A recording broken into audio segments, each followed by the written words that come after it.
تفتكر إزاي ممكن قصة جانبية بسيطة في عمل درامي ما تغير نظرتك للأمور وتخليك تشوف حاجات ما كنتش شايفها قبل كده؟ مساء الخير، أنا مي وهحكي النهاردة عن شخصيات مختلفة وشعور واحد.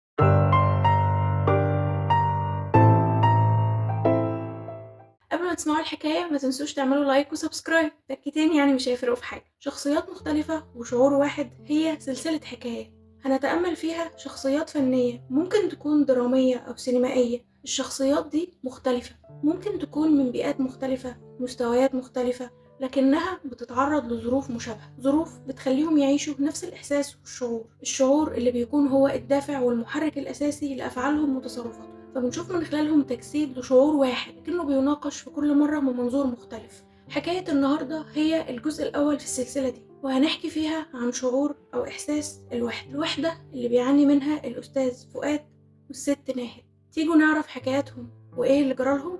يلا. من حوالي 24 سنة وتحديدا سنة 2002 صدر مسلسل أين قلبي.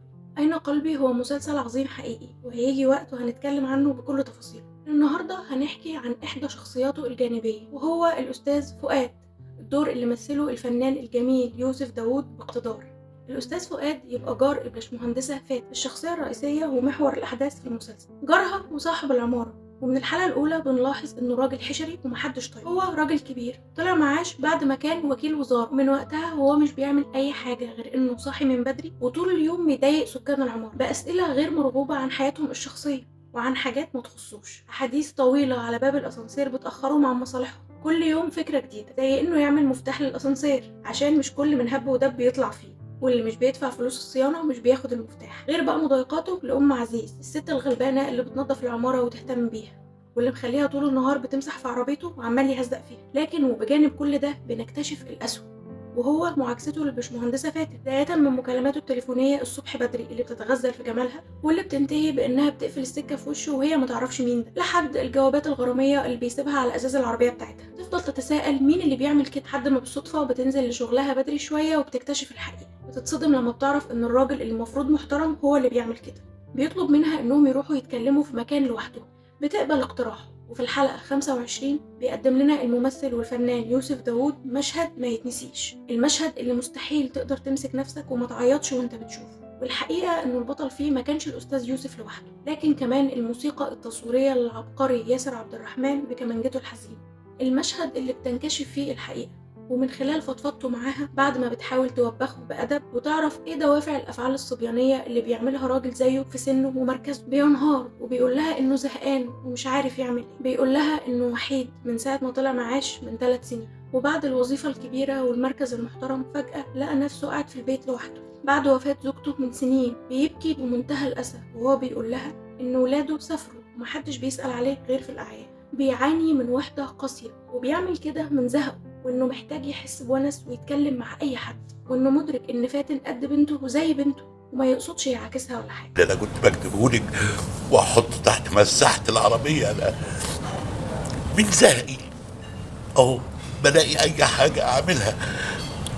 الوحدة صعب يا مدام فادي، الوحدة شيء رهيب، شيء بغيض، ربنا ما يوريكي ولا يوري حد الوحدة. 25 حلقة بنشوف فيها شخصية أستاذ فؤاد كراجل حشري ومحدش طايقه، لحد ما بتظهر الحقيقة وبنعرف إنه مجرد راجل كبير في السن وغلبان بمعنى الكلمة، بيعاني من وحدة قاسية، وإنه يستحق السؤال عنه والعطف عليه مش الكراهية والسخرية منه. يتفاجئ الأستاذ فؤاد من رد فعل فاتن لما بيعرف إنها مش هتفضحه في العمارة، بالعكس دي هتسأل عليه، تفتح بيتها ليه عشان يقضي وقت مع والدها اللي في نفس سنه، عشان يتسلى وما يحسش إنه لوحده. بيحصل فعلا، وبرغم ان اوقات والدها بيزهق منه ومن تصرفاته لكنها دايما بتنصحه انه يستحمله، لحد ما في مره بيتخانقوا مع بعض زي العيال الصغيره بالظبط. وبيروح الاستاذ فؤاد شقته وهو زعلان من والد فاتن، بيختفي الاستاذ فؤاد. وفي الحلقه 27 فجاه بنسمع صوت صريخ مقبض جدا من ام عزيز. الاستاذ فؤاد مات لوحده على سريره من اسبوعين ومحدش حس بيه. ابنه افتكر يسال عليه لكنه لقاه ميت. دي قسوه شعور الوحده ونتائجها اللي اتناقشت من خلال شخصية الأستاذ فؤاد ونهايته في مسلسل أين قلب. اتناقشت بشكل صريح، وضح المعاناة بكل جوانبها لدرجة اعتراف بطلها على لسانه، وللأسف انتهت قصته بنهاية مأساوية حزينة. ومن نهاية الأستاذ فؤاد في الحلقة 27 من أين قلبي نروح لنهاية الست ناهد برضو في الحلقة 27، لكن في مسلسل عائلة الحاج متولي اللي صدر سنة 2001 واللي هيجي وقته هنتكلم عنه برضو بكل تفاصيل. نهاية الست ناهد اللي تبدو مش مأساوية زي نهاية الأستاذ فؤاد، وربما تبدو كوميدية، لكنها في وجهة نظري كوميديا سوداء بتمهد لنهاية تشبه لنهاية الأستاذ فؤاد تماما، نهاية لقصة جانبية أخرى ناقشت الوحدة من منظور آخر وبشكل ضمني مختلف عن صراحة القصة الأولى. فالست ناهد واللي أدت شخصيتها ببراعة الفنانة الراقية الكبيرة رجاء الجداوي تبقى والدة مديحة الزوجة الثالثة للحاج متولي. الست ناهد تبدو ست هايفة وبتعيش مراهقة متأخرة، بيتجلى ده في المشهد اللي بتكون فيه مديحة بنتها بتولد، وبدل ما تكون خايفة عليها جدا زي أي أم ومستنية قدوم حفيدها أو حفيدتها بفارغ الصبر، بنلاقيها نسيت إن بنتها بتولد، لأنها بتكلم حبيبها في التليفون كفتاة صغيرة في مستهل عمرها. ولما ربنا بيسهل وبتفتكر إنها ست كبيرة لدرجة إن بنتها بتولد، بتروح لها المستشفى الحمد لله، كأنها بتقف في المستشفى ماسكة المراية وبتحط ميك اب ولا يبدو عليها أي علامة من علامات القلق، لدرجة إن ضراير بنتها كانوا خايفين عليها أكتر منها. بالتدريج بتقع الست ناهد في حب الأستاذ زاهر الأهيف منها، وبالتدريج بنكتشف إنه نصاب وبياخد كل فلوسها. بعد ما بتفلس بيخليها تستدرج بنتها مرات المليونير عشان تاخد منها فلوس كتير، بتضطر بنتها تخلي جوز أمها يشتغل عندها في وظيفة الولا حاجة عشان بس ياخد مرتب يقدروا يعيشوا بيه. بيصل الأمر لدرجة إنها بتجيب لهم عربية كمان. رغم كل تصرفات زاهر مع ناهد اللي بتوحي إنه بيستغلها أسوأ استغلال، بتفضل تحبه لدرجة إنها ممكن تستنى طول النهار جعانة عشان بس تتغدى معاه لما يرجع.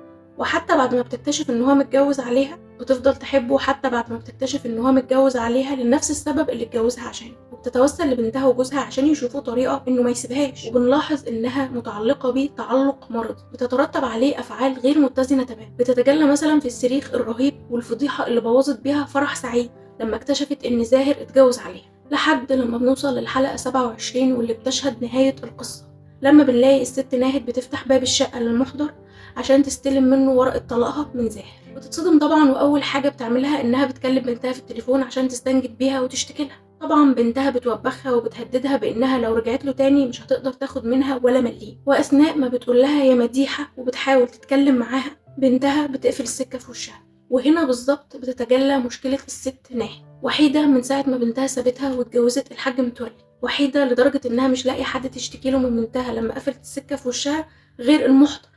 الست ناهد كانت برضه بتعاني، وعمرها ما كان هدفها فلوس بنتها. هي ما فلستش وبدأت تاخد من بنتها فلوس غير بعد ما اتجوزت زاهر. زاهر كان بالنسبة لها ونس وحد عايش معاها في البيت، كانت بتستناه طول النهار وهي جعانة عشان بس ما تاكلش لوحدها. مش قصة حب فظيعة كما يبدو، لأنها في نفس اللحظة لما فتحي أبو سعود المحضر بيقول لها أنت عايشة في الشقة دي كلها لوحدك، تقول له أيوة أنا عايشة في الشقة دي كلها لوحدي، بمنتهى اليأس والألم. وبعد ما بيتأكد إنها صيدة سهلة، هي اللي بتقوله اتجوزني يا فتحي. وزاهر وقصته اللي احنا زهقانين منها طول الحلقات اللي فاتت دي انتهت بمجرد ما حد جديد خبط على الباب، حد جديد هيستغلها تاني أسوأ استغلال، وربما كمان يطردها من شقتها أصلا. سابني وحدي في البيت بفكر في حالي وبكيت. والشقة دي كام أوضة؟ 5 أوض كلهم نوم. أوضة لأمي، وأوضة لأختي، وأوضة لجوز عمتي، وأوضة لعمتي، وأنا وهي نقعد في الصالة. اتجوزني يا فتحي. الشقة دي باسمك. دي كانت قصة الست ناهد اللي اتقدمت بشكل كوميدي، وربما ناس كتير شايفاها مجرد ست تافهة عندها مراهقة متأخرة، لكني شفتها شخصية بتناقش قسوة شعور الوحدة على غرار شخصية الأستاذ فؤاد، لكن بشكل تاني ومن منظور ضمني مختلف. بعتقد إن الست ناهد كانت محتاجة ونس في حياتها وحد يسليها ويسأل عليها. بعتقد إنها يمكن كانت محتاجة من بنتها اهتمام أكتر، وطبعا ما أقدرش أنكر اهتمام مديحة بيها ودعمها ليها بطرق كتير، لكنها يمكن كان اهتمامها ده بشكل خاطئ ومش هو اللي ناهد كانت عايزاه. ربما كانت محتاجة اهتمام من نوع آخر، اهتمام حقيقي من قرب وحنية وطبطبة، حتى لو بإنها تحاول تخليها تعيش معاه، اهتمام بأي شكل تاني غير الفلوس، اهتمام ربما يملأ الفراغ الفظيع اللي هي حاسة بيه واللي بيخليها مجرد ضحية بتتنقل من راجل للتاني عشان يستغلها لأن جوز بنتها مليونير. أعتقد إنها حتى لو هي ست هايفة وعندها مراهقة متأخرة، فده برضو شيء يستحق الشفقة والتعاطف، لأن ده أحد أعراض كبر السن الغير متوقعة واللي محتاجة اهتمام ومعاملة خاصة حتى لا تقع فريسة للاستغلال. بعتقد إن قصتها في جميع الحالات هي برضو قصة مأساوية، وكوميديتها دي هي مجرد كوميديا سوداء ما تقلش عن سوداوية قصة الأستاذ فؤاد. هو كان متنفس وحدته، حشرية وأفعال صبيانية، وهي كان متنفس وحدتها مراهقة متأخرة، وأفعال غير متزنة من تعلق مرضي وغير منطقي، وجهين لحالة واحدة ومعاناة واحدة، معاناة كبر السن والوحدة وتوابعها، ومنظورين مختلفين من خلال حكايتين مؤثرين جدا، حكايتين لما نتأملهم هنكتشف ونعرف ازاي ممكن تكون الأمور ليست كما تبدو، وإن بواطن الأمور وحقيقتها ممكن تكون عكس اللي ظاهر تماما، وإننا مش بنحيط العلم بكل شيء زي ما احنا متخيلين، وإن الصورة اللي قدامنا مش كاملة ولا حاجة، وإن ممكن أي حد مننا يبقى مكان الشخصيات دي ويعاني معاناتهم ومحدش يحس بيهم، بل إنه مفيش بيت بيخلو من قصة زي القصص دي. قصة محتاجة تتشاف بشكل تاني، قصة محتاجة اهتمام ورحمة وإحساس بمعاناة أصحابها من غير أي حكم مسبق. دي كانت الحكاية من البداية للنهاية. استنوني الأسبوع الجاي في حكاية جديدة مع مي تحكي.